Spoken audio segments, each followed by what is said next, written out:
Guys, ito, mayroon na naman ako i-share sa inyo. Isang sloppy joe with fries po to. With french fries po. Patatas na ang ginamit ko dito. Tara, panoorin nyo kung paano ko ginawa ang sloppy joe. Ayan, sa isang kaserola nga po, naglagay ako ng mantika. Tapos ilalagay ko yung, gigisa ko yung bawang. Ganyan. Tapos sibuyas. Haluin lang natin siya hanggang sa maluto yung sibuyas at bawang. Tapos ilagay ang ground beef. Ground beef yung ginamit ko dyan, guys. Yan ang madalas namin gamitin, ang ground beef.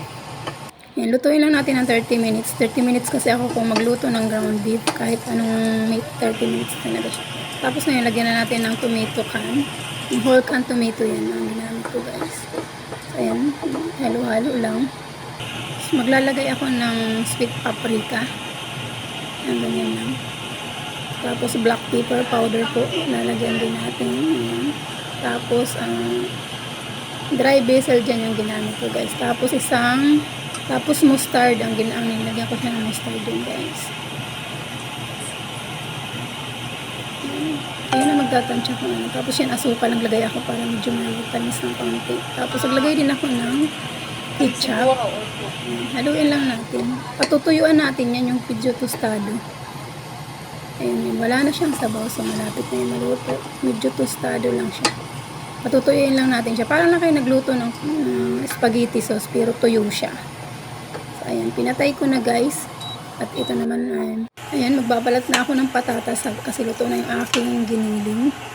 So, ayan, babalatan ko na siya. Nabalatan ko na. So, hinati ko lang yan sa dalawa. Kasi meron akong slicer. Ayan, so yan. Ganyan na yung pag-slice. Ayan, ganyan siya, guys.